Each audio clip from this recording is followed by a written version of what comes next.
to speak at this reception for the international parliamentarians for West Papua. Caroline, thank you for your sterling support. Mr. Berman, thank you for your kind introduction and commitment.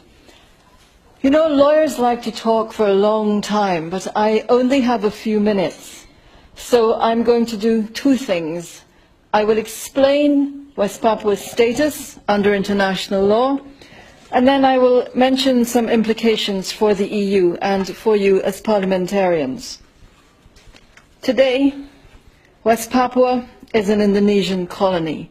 That means that the West Papuan resources, which belong to the peoples of West Papua, are used and exploited by somebody else. Colonialism is illegal under international law, and West Papua has a legal right to be free. This is the most important point. West Papua has a legal right to independence. Not just a moral right, not just a political right, but it has a legal right. Why do I say that? The legal right to self-determination is guaranteed by the United Nations Charter. It's guaranteed under customary international law, and incidentally, in relation to West Papua, it was guaranteed in a treaty called the New York Agreement, which Indonesia signed with the Netherlands. Why do I say West Papua is a colony? Because Indonesia invaded and took over West Papua. Just as Indonesia invaded and took over East Timor. But today, East Timor is free. West Papua is still controlled by Indonesia. The history is important. Indonesia did not exist until 1949. Indonesia was created from the rebellious territories in the Netherlands East Indies, and West Papua was not a part of that independence movement. West Papua chose to remain a Dutch colony. In fact, West Papua didn't want to join Indonesia. They weren't even asked. Muhammad Hatta, who was the first vice president, said, "The Papuans are too backward to be allowed to choose. We will take West Papua." And the Netherlands said, "No, you will not." In the 1950s, after Indonesia had joined the United Nations, Indonesia went to the UN General Assembly 3 times and said West Papua should be part of Indonesia, and 3 times the General Assembly said no. And in 1960, the UN General Assembly adopted something called the Declaration on the Granting of Independence to Colonial Countries and Peoples, and they recognized there that all colonial peoples have the right of self-determination. As a colony, West Papua has the right to self-determination. That means independence, integration, or free association. Actually, what West Papuans said they wanted was independence, and they had a legal right to independence. So the Dutch and the Papuans began to prepare West Papua for independence. In 1961, the West Papuans adopted a national anthem and also the national flag, the Morning Star. And, they said, they called on the rest of the world to respect their right to freedom, their right to self-determination. Didn't work. In 1962, Indonesia tried to invade West Papua, and the Papuans and the Dutch defeated the Indonesians. That was the end of that attempt. But the United States supported Indonesia, and they pressured the Dutch into signing this agreement that I mentioned, a treaty called the New York Agreement. And that forced the Dutch to hand West Papua over to a United Nations temporary authority, who then handed it over to Indonesia. What did they hand over? They handed over administration. The Netherlands could not hand over sovereignty because sovereignty belongs to the Papuan people. The UN could not hand over sovereignty because sovereignty rests with the Papuan people. The Indonesians could not acquire sovereignty because it was with the Papuan people. Remember, colonial administration is all we are talking about. So West Papua was not part of Indonesia yet, and Indonesia recognized that West Papua had a right to self-determination. The New York Agreement said, Indonesia, you must hold an act of self-determination. And this was done, apparently, in 1969. In 1969, the Indonesians held what they said was the act of self-determination. They called it the act of free choice. West Papuans call it the act of no choice. Why? In 1969, there were 1 million Papuans.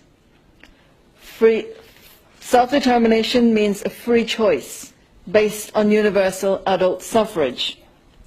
Indonesia chose 1,022 Papuans, stuck them in rooms in 8 different locations, and forced them to say they wanted to be part of Indonesia. Literally forced them. In some cases, tribal chiefs left their families behind in the care of the government. In other places, the generals said, we will shoot anyone who does not agree with us. There was no vote. This is completely illegal. The act of free choice was a sham. It was a fake. It cannot give legal standing to Indonesia's presence in West Papua. It does not legalize Indonesian control of West Papua. So Indonesia's presence in West Papua remains colonial and illegal. And as I said, West Papua has a legal right to be free and independent. This is not a separatist movement. Sometimes it's characterized as a separatist movement. Sometimes it's described as secession. It is not. This is the right to self-determination held by colonial peoples. They are under illegal alien rule. What does this mean for the EU? The European Union is founded on the rule of law. So, if we believe in the rule of law, then EU policy should be consistent with international law. I'm not sure it is at the moment. The Indonesia-European Community Strategy Paper for 2007 to 2013 treats West Papua as a separatist conflict like Aceh, like the Moluccas. This isn't correct. Aceh and the Moluccas were part of Indonesia from the very beginning in 1949. They are legally part of Indonesia, even though they don't like it. West Papua was annexed and colonized 20 years later. EU policy should recognize this difference and recognize the different legal basis for West Papua within Indonesia. It should recognize that this is an illegal colonial situation and perhaps be directed to ending what is an illegal situation. How? Caroline has already given us some of the answers. The first step is to let the Papuans exercise their right to self-determination. The indigenous Papuans should have a free vote in a referendum under UN supervision. Secondly, the EU should no longer support autonomy. Autonomy is not self-determination, and it is futile to support it now. It's contrary to West Papua's legal right to self-determination. The only way to have peace in West Papua is to help the Papuans free themselves from alien rule. Thirdly, under international law, where the right to self-determination has been violated, a state is not supposed to recognize the illegal situation or give aid to the wrongdoer. That suggests that Indonesia should not support, that the European Union should not support Indonesia's presence in West Papua.